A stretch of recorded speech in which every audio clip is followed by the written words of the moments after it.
हे अर्जुन, मैं भूत, वर्तमान और भविष्य के सभी प्राणियों को जानता हूँ, किंतु वास्तविकता में कोई मुझे नहीं जानता। लोग कहते हैं अपनों के आगे झुक जाना चाहिए, किंतु सच बात तो यह है जो अपने होते हैं वह कभी झुकने नहीं देते। वह दिन मत दिखाना कान्हा कि हमें खुद पर गुरूर हो जाए, रखना अपने दिल में इस तरह की जीवन सफल हो जाए। वह जो सभी इच्छाएं त्याग देता है, मैं और मेरा की लालसा तथा भावना से मुक्त हो जाता है, उसे शांति प्राप्त होती है। हमेशा छोटी छोटी गलतियों से बचने की कोशिश किया करो, क्योंकि इंसान पहाड़ों से नहीं पत्थरों से ठोकर खाता है। शांति से भी दुखों का अंत हो जाता है और शांत चित्त मनुष्य की बुद्धि शीघ्र ही स्थिर होकर परमात्मा से युक्त हो जाती है। अपनी पीड़ा के लिए संसार को दोष मत दो, अपने मन को समझाओ, तुम्हारे मन का परिवर्तन ही तुम्हारे दुखों का अंत है। श्री कृष्ण कहते हैं, एक बार माफ करके अच्छे बन जाओ, पर दोबारा उसी इंसान पर भरोसा करके बेवकूफ कभी न बनो। इच्छा पूरी नहीं होती तो क्रोध बढ़ता है और इच्छा पूरी होती है तो लोभ बढ़ता है। इसलिए जीवन की हर स्थिति में धैर्य बनाए रखना। अगर तुम अपना कल्याण चाहते हो तो सभी उपदेशों, सभी धर्मों को छोड़कर मेरी शरण में आ जाओ, मैं तुम्हें मुक्ति प्रदान करूँगा। जो हुआ अच्छा हुआ, जो होगा अच्छा होगा। स्वयं को मुझ पर छोड़ दो, अपने कर्म पर ध्यान दो, कर्म ऐसा जो स्वार्थरहित पाप रहित हो। कृष्ण ने दुष्टों को भी अपनी गलती सुधारने का मौका दिया, क्योंकि वो किसी मनुष्य को नहीं, उसके अंदर के बुराई को मारना चाहते थे। संदेह की स्याही से संबंध के पृष्ठ पर कभी शुभ अंकित नहीं होता, इसलिए अपने मन के विचार और संबंधों का आधार दोनों ही शुभ रखें। मोहग्रस्त होकर अपने कर्तव्य पथ से हट जाना मूर्खता है, क्योंकि इससे ना तो तुम्हें स्वर्ग की प्राप्ति होगी और ना ही तुम्हारी कीर्ति बढ़ेगी। इस भौतिक संसार का यह नियम है, जो वस्तु उत्पन्न होती है कुछ काल तक रहती है, अंत में लुप्त हो जाती है, चाहे वे शरीर हो या फल हो। यदि कोई व्यक्ति प्रेम से, भक्ति से पुष्प, फल, जल भी मुझ पर चढ़ा दे तो उसी भाव से उसे स्वीकार करता हूँ, वह मेरा प्रिय भक्त होता है। उससे मत डरो जो वास्तविक नहीं है, न कभी था न कभी होगा।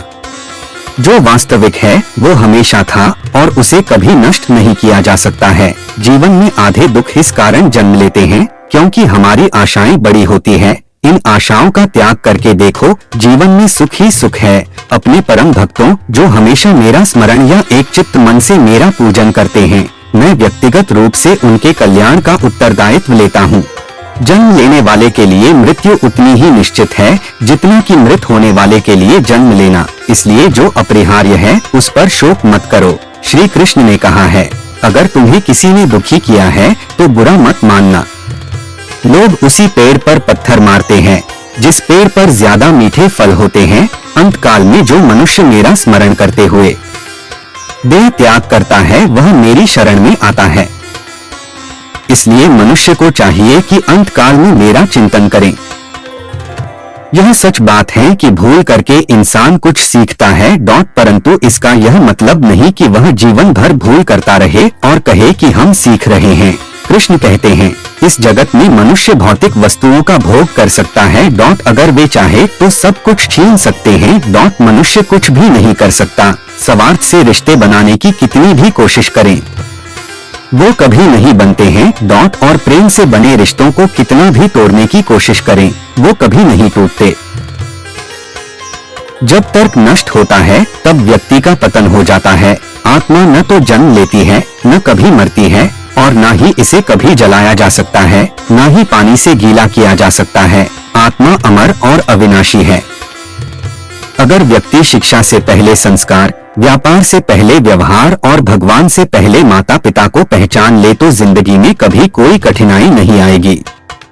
आसक्ति से इच्छा उत्पन्न होती है और इच्छा से क्रोध होता है, क्रोध से सम्मोहन और अविवेक उत्पन्न होता है। कृष्ण कहते हैं, जैसे प्राणी अपने पुराने कपड़ों उतार कर फेंक देता है, नए को धारण करता है, उसी प्रकार यह आत्मा पुराने शरीर से त्याग करके नया शरीर प्राप्त करती है।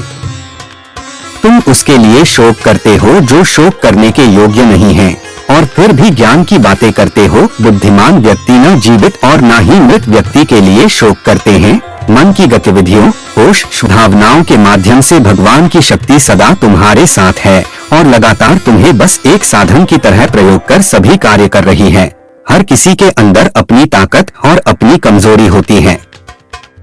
मछली जंगल में नहीं दौड़ सकती और शेर पानी में राजा नहीं बन सकता, इसलिए अहमियत सभी को देनी चाहिए। धर्म युद्ध में कोई भी व्यक्ति निष्पक्ष नहीं रह सकता है। धर्म युद्ध में जो व्यक्ति धर्म के साथ नहीं खड़ा है, इसका मतलब है वह अधर्म का साथ दे रहा है, वह अधर्म के साथ खड़ा है। अगर कोई मनुष्य हमारे साथ बुरा कर रहा है तो उसे करने दो, यह उसका कर्म है और समय उसके कर्म का फल उसे जरूर देगा। लेकिन हमें कभी भी किसी के साथ बुरा नहीं करना चाहिए, क्योंकि यही हमारा धर्म है।